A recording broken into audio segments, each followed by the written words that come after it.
what if there was no wind? No wind at all. The breeze is no longer breezy. That's what no wind means. Yeah, but there's other implications, Chris. For example, I, by education and by trade, am a structural engineer. Yes, you are. And wind is the very unfortunate thing of saying, hey, you know all those buildings you're doing? You can't build them very tall because I'm going to push them over. And I'm like, you're a big jerk, wind. I was making a real nice building, and now it's on the ground. And so I started off trying to figure out like how tall we can make skyscrapers now. And one, that's very complicated. And two, that's kind of, I decided that was a little bit small ball. Like, it's a little bit boring. So I decided to turn the dial to 11, and by 11, I mean 330,000 feet up in the air, and say, can we now build a space elevator? So yeah, so the dividing line between Earth and space is 330,000 feet. Now, if you if you, like, have some wind up there, it's going to knock the whole thing over. But all you got to worry about is the gravity load going down, compressing the very bottom of the foundation. So, first thing I was trying is steel as my go-to strong material. And tried it out making a big old tower, and it wasn't even fucking close. It was just like, you are not having the space elevator.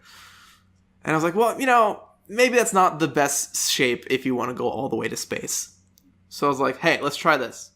Let's try a pyramid. The best building shape ever. And it got really close. It really actually got close. It was like I needed, before it got super ridiculous. That would be like a huge amount of materials for a pyramid. Well, yeah, I was gonna get there.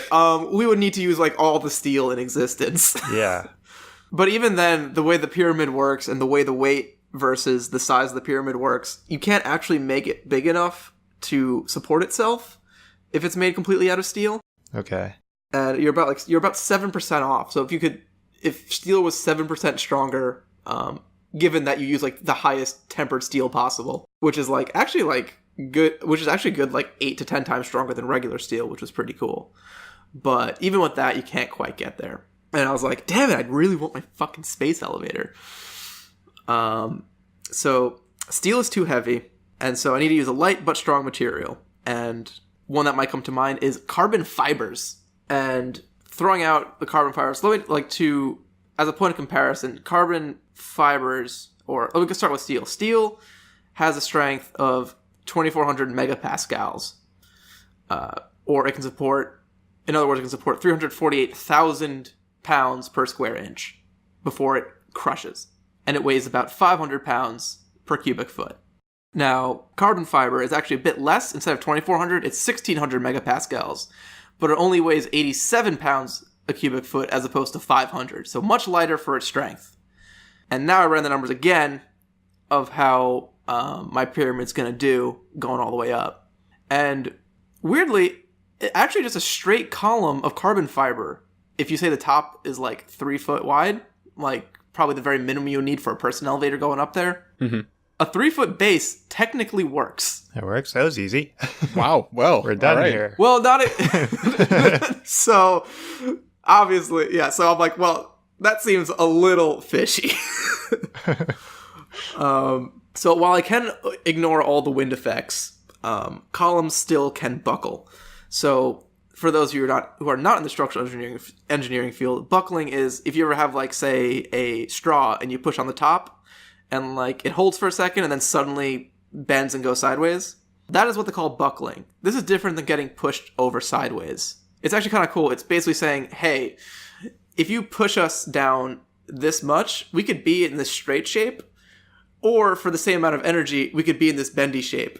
And the only thing really keeping us from the bendy shape is, like, slight imperfections in the material. So you cannot build a giant space tower without some imperfections, so I did have to consider buckling on this structure. And the cheap and easy way to do it is if you just make your thing fat enough, you can ignore buckling. So the slenderness ratio is what they call that. So basically for every 50 feet I go up, I can be 1 foot wide. And then buckling does not happen to my giant column. So at the end of the day, you need a carbon fiber tube going up that is 6,600 feet across, which, while more reasonable, I think is not 100% unreasonable if you want a space elevator really, really badly. It may be slightly unreasonable if you want to have enough carbon fiber to build the thing. Right. But can you, isn't it like a manufactured material? Can't you just, make enough of it if you really, really try? I don't really know the process that goes into it. We got lots of carbon, right? We're made out of carbon. Can we just, throw put humans people, into it? Yeah, put people, in a big melting pot, and just carbon fiber comes out the other side? That's basically how it works. Yeah. Yeah, sure. But luckily, the weight of... I was thinking about, checking in on how much the elevator components would weigh and, a person going up, if that would affect it. But, it weighs 6.28 times 10 to the 14th pounds, which is... I'm forgetting my millions, billions, trillions math, but I think that's in the quadrillions of pounds.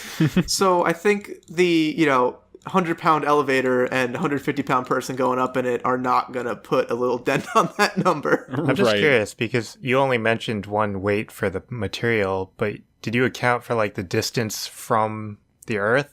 Yeah, well, the nice thing... Oh, no, that's irrelevant. That's irrelevant? Okay. Yeah, it's not going to make it... from the atmosphere outwards, it's not going to change the weight that much. Okay. Just thought I'd bring it up. I did look at it. I did look at it, but the number was just it rounded off, so I just got rid of it. Yeah. I did my fucking homework, Chris. We do real math here. Science fucking adjacent. I figured you'd look at it. I just wanted to bring it up because you didn't mention it. So yes, you can have your space elevator. It's very, very big and wide. And I will say you can do stuff with it because when you are that wide, the amount of carbon fiber you have actually is about 56% more at the base than you need to hold the weight. So you can cut some holes and make some fancy designs, run a bunch of elevators through it. It's going to be fucking How would you radical. go about constructing, regardless of the amount of materials you have, how would you construct it? One brick at a time, Chris. It's how you construct everything Well, in you'd life. need an adjacent elevator to build it. Oh, no. You can use the coolest cranes in the world. When they build tall skyscrapers, right? Yeah. They have what they call it a crawler crane. Oh, yeah, okay, yeah.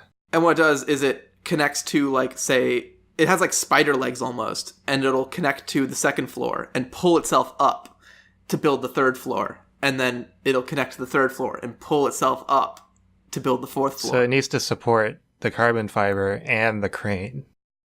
Again, the crane is not going to weigh enough to make a difference. Right, yeah, Okay. that base, it's all about the base, as another philosopher once said.